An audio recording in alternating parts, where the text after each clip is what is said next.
はい、今日も LINE プロデュース見ていただきありがとうございます。今日は、通編成が変わり、財政の偏在の特徴を見ていきたいと思います。またこの動画では忙しい方向けにね、なるべくながら聞きできるように構成しております。またね、耳が不自由な方でしたり、電車会社などでね、音が出せない方向けにもテロップをつけておりますので、なるべくいつでもどこでも見れるように作っておりますので、よろしくお願いします。現在ですね、通編成というあなたの人物像がどのようなものなのかわかる講師を学んでいますので、出し方がわからない方は過去動画を参照か、概要欄に名式のリンクのツールを貼っていますので、参照していただけたらと思います。それでね、今回はこの部分、星座についてお伝えします。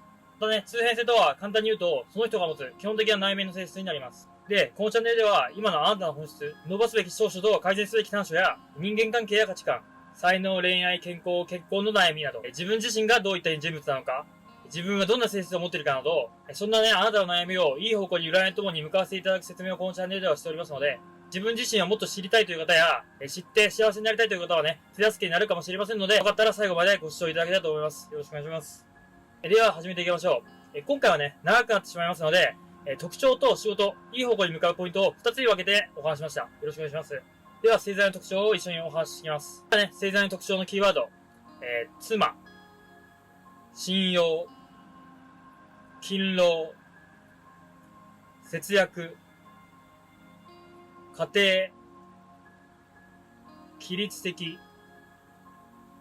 安全、保身、権威、消極になります。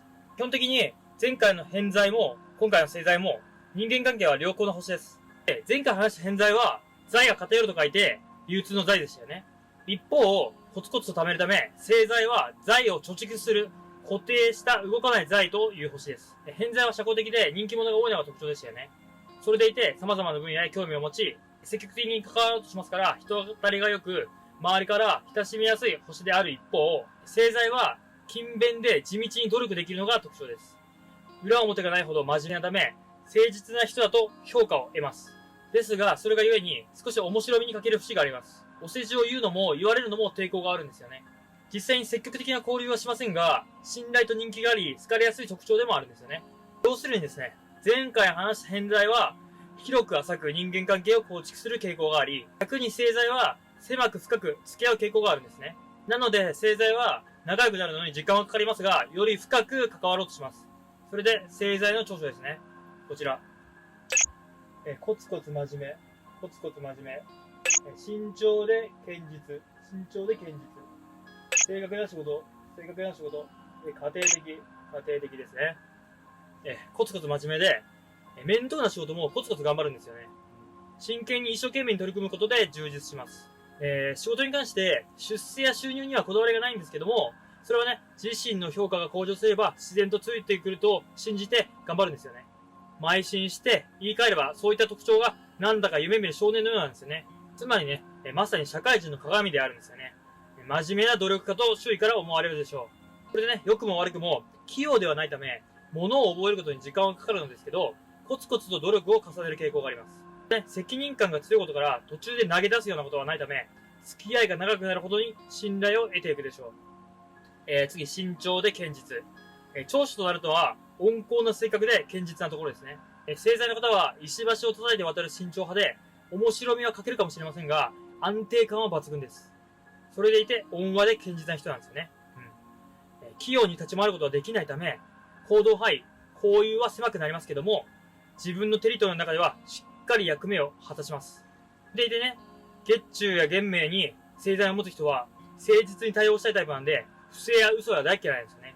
実際ね、友人、仕事、恋愛でお付き合いする人の関わり方で気持ちも左右されるんですよね。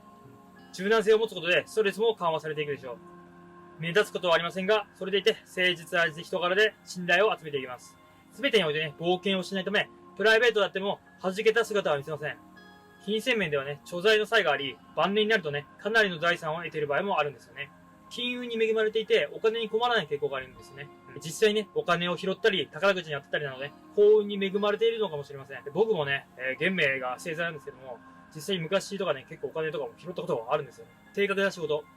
仕事が正確で何度も確認するので、ミスがほぼない傾向があります。またね、自分の働きぶりを評価されたいという考えもあるんですよね。なので、自分の働きぶりがね、正当に評価されないと、会社のあり方に不満を感じるでしょう。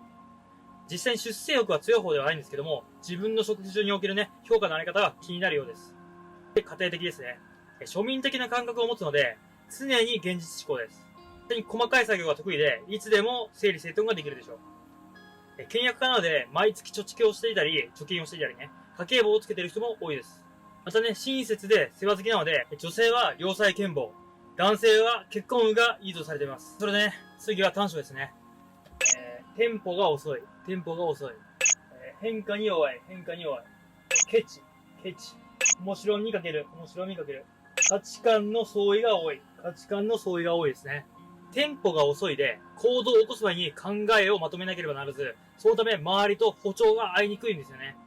で、ある程度スピード感があればいいんですけども、ゆったりペースなので、周囲をイライラさせてしまうこともあるようです。実際ね、本人は急いでるつもりなんですけども、それが本人のペースなんで仕方ないですよね。変化に弱いで、基本的に保守的で変化を恐れます。普段から何かあった時のために備え、自分や自分の周りの領域を守ろうとします。そのためね、自分の世界を狭くしがちで、柔軟性には欠けるかもしれません。面白みかけるで、裏表がないほど真面目で、お世辞が苦手なため、誠実な人と評価を得る一方で、少し面白みかける節があるんですよね。お世辞を言うのも言われるのも抵抗があるんですよね。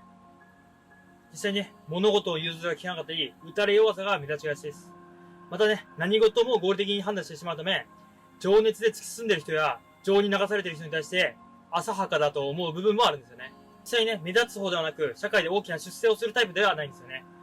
頭の中では冒険をしたいという欲求はあるんですけども、やや小心な面があって、大胆な行動をすることは少ないでしょう。で、ケチ。で、お金の管理をね、しっかりしているため、貯金やお金のやりくりが上手な人が多いです。